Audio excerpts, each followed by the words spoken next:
Segunda mitad en Sobre la Tierra, el programa de la Facultad de Agronomía de la UBA. Ya está con nosotros Lautaro Castro, docente de genética en la FAUBA, asesor gastronómico de la Cabra Dorada, que es la cantina de nuestra facultad. Lautaro lleva adelante la ya clásica columna Bocadillos Académicos, que está en la segunda temporada, en la que combina alimentación con ciencia, con historia, con saberes populares, ¿por qué no? Agronomía y ambiente.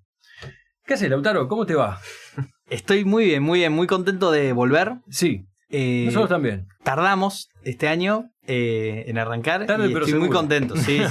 Así que bueno, gracias por estar acá una vez más. Y yo quisiera arrancar de esta manera, porque cuando estaba pensando, vamos a hablar del tema de la sal, que ya venimos desde la introducción del programa contando, y entonces yo pensaba, digo, bueno, la sal para mí es algo que estuvo presente toda la vida, en mi vida, ¿no? Siempre estuvo la sal ahí, qué sé yo, para bien o para mal. En mi casa se cocinaba sin sal, pero la sal estaba.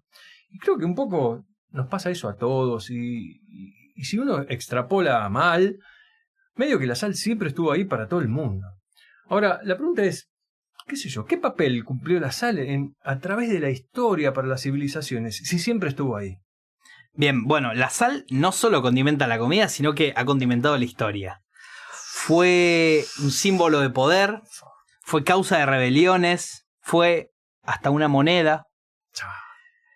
Y, por ejemplo, uno dice que la sal siempre estuvo, pero en realidad la sal no siempre estuvo. Roma, por ejemplo, el gran imperio romano o la república, construyó rutas y vías, esas calzadas romanas que hasta el día de hoy algunas se mantienen en pedazos, para traer sal de una punta a la otra del imperio, por ejemplo.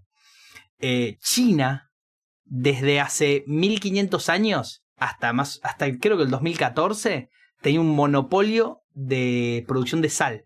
O sea, por 1500 años el Estado chino, pasando por desde las distintas dinastías hasta lo que es hoy en día, monopolio de la sal para controlarla. Por ejemplo, en la India, uno de los casos más emblemáticos es en la India y el control imperialista del Imperio Británico sobre la India. Mantenía un control y un monopolio sobre la producción de sal que hasta le impedía a las mismas personas de la India producir sal. Eso llevó a 1930 a Mahatma Gandhi a hacer la marcha de la sal, que caminó, no sé, casi 400 kilómetros hasta llegar a la salina, cosechar sal con las manos y llevársela en forma de desobediencia hacia el Imperio Británico. Entonces la sal no es solo un condimento, sino que ha generado conflictos a lo largo de la historia. Claro. Bueno, es casi porque es indispensable, ¿o no? Es indispensable. Si no, aparte, cosas vinculadas al arte, imagino, debe haber, ¿no? Desde si está con nosotros hace tanto tiempo. Sí, a ver, la sal tiene un aura medio sagrada también, que se ha usado en muchas religiones, en rituales, desde el antiguo Egipto. Capaz no el sal cloruro de sodio, sino otras sales se han usado en momificaciones. Existe una sal negra de brujas, por ejemplo, que se usa en esoterismo. Hay un montón de cosas. Me mató con la sal negra de brujas. No vamos a meter ahí. No. Me da miedo. Bien, ¿y tiene utilidades más allá de la cocina entonces? Sí, a ver, cuando uno piensa en sal, piensa en el muchacho por ejemplo, el que se hizo famoso hace unos años, que tiraba la sal, no me están viendo, pero tiraba la sal sobre el antebrazo y se le tiraba la carne, por ejemplo, como condimento, como sal de mesa. Pero realmente los primeros usos que tuvo la sal, principalmente era para conservar, como método de conservación, como un asistente en la fermentación de alimentos también, que bueno, se usan hasta el día de hoy. La salazón, los jamones, aceitunas, hasta frutas se pueden salar y conservar. La historia del país, acá de Argentina, tiene mucho que ver con el tasajo, con la carne conservada en sal. Sí, por ejemplo, hace poco estuve leyendo un libro sobre recetas tehuelches y cuentan sobre unas cosas similares a, charqui, de guanacos, por ejemplo. Muy interesante. También tiene, roles en la industria, en la medicina, en el agro, por ejemplo. Un rol importante desde lo que es los cubos de sal para el ganado, y también un rol muy importante la sal como un gran impedimento para la agricultura. Claro. ¿Por qué tiene tanto protagonismo la sal? Bueno, ¿No? Porque está en todos lados. sí. ¿No? A veces vas al restaurante y te la ponen ahí porque no puede faltar. Bueno, hay una legislación que lo impide en Cava. Sí, pero te la ponen igual. Sí. ¿Por qué es tan importante o tiene tanto protagonismo la sal? El cloruro de sodio, que es más o menos lo que nosotros consumimos, es como el 98%, 97%, 99% de la sal de mesa es cloruro de sodio.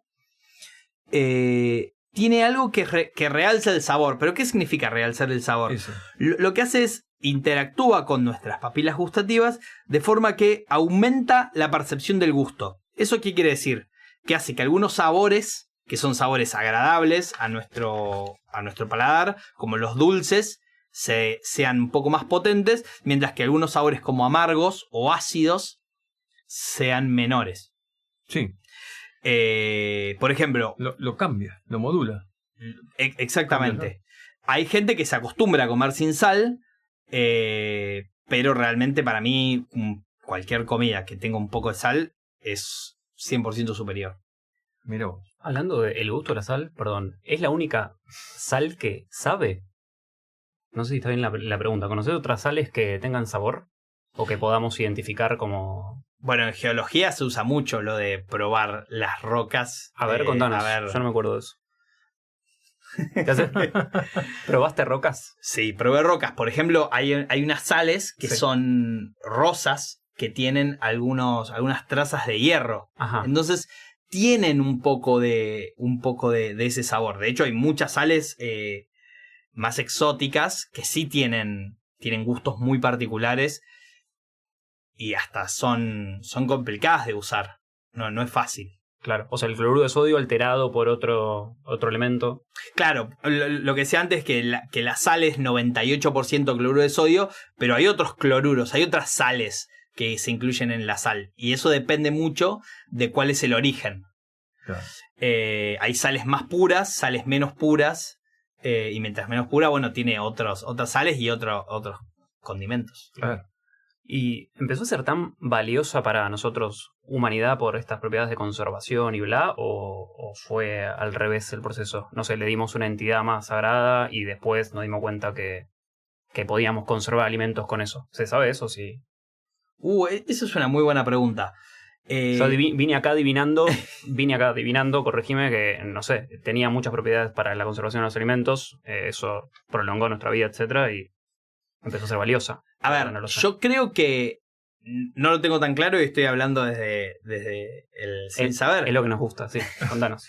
Pero cuando uno como empieza a hacer un poco de ese estudio de la historia y le empieza como a dar un sentido más práctico, que a veces está bueno, a veces no tanto, encuentra que cuando hay algo que es útil ritualísticamente, pero también tiene una utilidad práctica, es como el huevo y la gallina. No sé en qué momento, si en China, en 1500 años de historia, el Estado tuvo un monopolio y encima tenía un valor ritualístico, seguro van de la mano. ¿Cuál vino antes?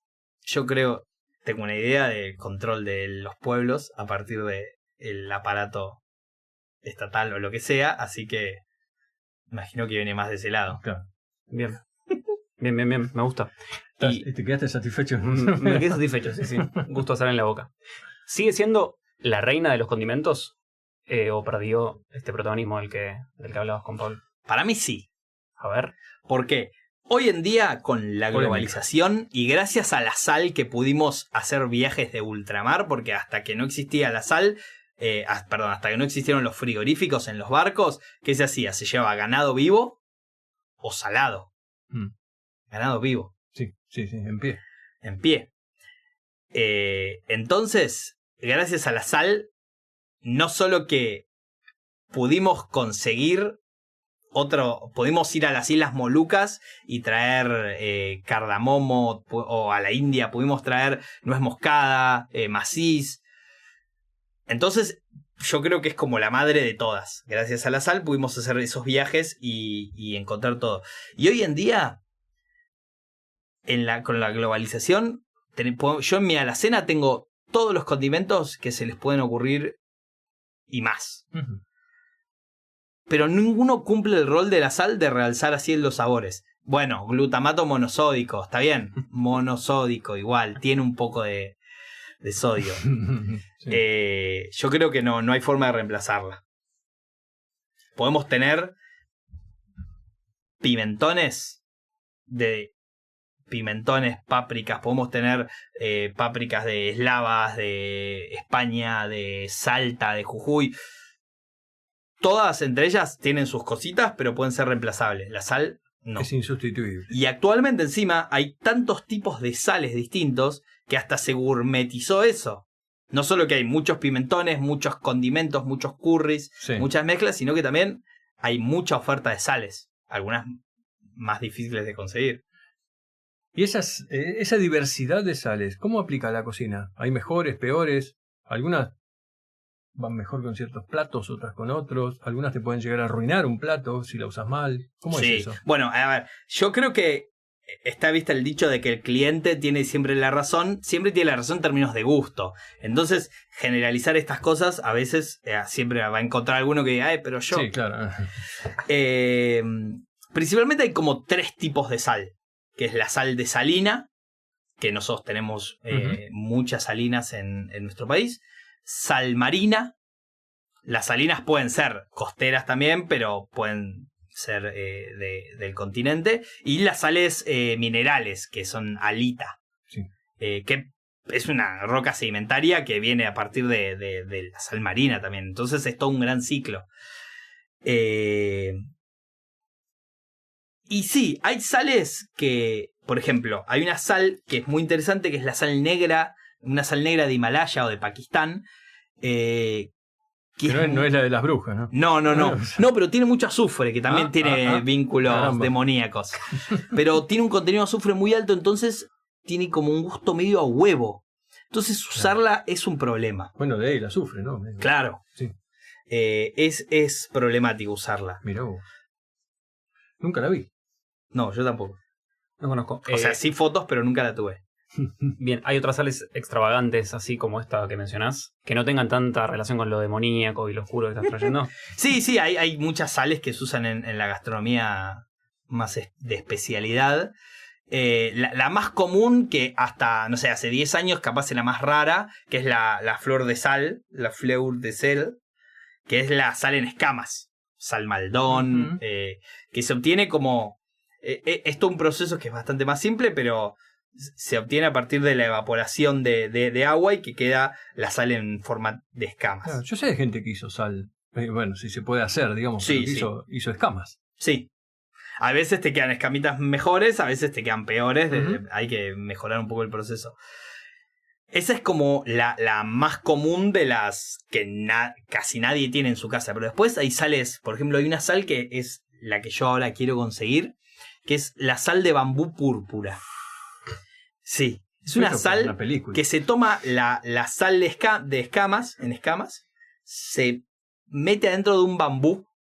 El bambú tiene que estar cortado, tiene que estar pelado y tiene que tener un tamaño en particular y en una fecha en particular se cosecha. Se le pone la sal a presión y se tapa con una arcilla particular. Después eso se quema. Se quema todo el bambú, queda el tapón de arcilla y queda toda la sal quemada. Eso se vuelve a quemar. Y ahí te queda un bloque extremadamente duro de sal. Eso se tiene que derretir, porque la sal tiene un punto de fusión. Se derrite, se solidifica y después se muele. Y queda una sal color púrpura. Y es la sal más cara, más rara del mundo, porque tiene un proceso que es complicadísimo de hacer. Después se le pones un pancho. Después se le pone... Bueno, sí. Igual todo esto que decís me da a pensar que hay una diversidad enorme y que conocemos una pequeña parte, ¿no? Es así. Porque Sí. acá no debe llegar ni al 10% de todas las sales que hay. No, de hecho yo pensé que conocía muchos y cuando me puse a preparar un poco esta nota encontré bastantes. Esta sal de brujas, por ejemplo, o la sal negra esta del Himalaya, el Kala Namak. Y como estas hay muchas. Bueno, y pasemos, si te parece, a la cocina en sí. Sí. Entramos a la cocina. Entramos a la cocina. ¿Existe realmente una técnica ideal para salar un plato? ¿O todo depende del paladar y todo lo que veníamos diciendo? Todo depende del paladar un poquito, pero también la química y la física medio que rige nuestra vida. Entonces capaz te puede gustar la carne hecha de una manera, pero hay procesos que mejoran los sabores en general. Y no sé, por ejemplo, las carnes, las pastas, una masa de pan, todas tienen momentos distintos en donde es mejor o más o es óptimo agregar la sal. Por ejemplo, la carne es mejor agregarla antes de la cocción. Y eso genera una costrita a partir de la reacción de Maillard y todo ese proceso de la caramelización y de la oxidación de los azúcares, que genera una costrita que es mucho más rica. Por ejemplo, si uno quiere hacer, nosotros en la cabra dorada hacemos bondiola braseada y la sellamos antes la sellamos con sal y al fuego, antes de brasearla, que es también un proceso de cocción lenta. Pero las pastas o legumbres, si uno quiere que queden saladas, no las puede salar al final. Sí, las puede salar al final, pero no quedan saladas, sino que queda una capa de sal alrededor, claro, pero no adentro. Claro. Entonces lo tenés que, mientras se hierve eso, lo tenés que salar ahí. Y las masas también. La masa es muy importante, la sal, porque fortalece el gluten, pero a la vez en un pan la sal mata a las levaduras. Entonces hay un momento óptimo en donde ponerla y cómo. Pero también es necesario para que leve, ¿no? Sí, a ver, puede levar sin sal, sí puede, pero mejora la estructura, esa estructura de redes del gluten. Del gluten, mira. Y si ponele esta cuestión de que depende del paladar, entonces, bueno, tu paladar, mi paladar, qué sé yo, pero ponle que te pasaste de sal, te repasaste, porque le echaste vos, después vine y yo le eché también. ¿Hay alguna forma de arreglar eso? ¿Se puede arreglar una comida que está saladísima? Hay algunas técnicas que podés usar. A veces funciona mejor, a veces funciona menos. Por ejemplo, una salsa o se puede agregar papa. La papa absorbe.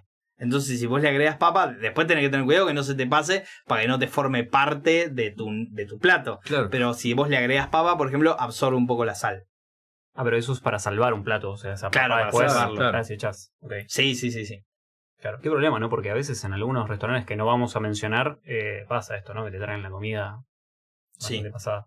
Y hay gente que pone sal sin probar. Claro. Tan locos. Mala costumbre, ¿no? Sí. Sí, porque la sal también te da problemas de salud. Yo soy un talibán de la sal.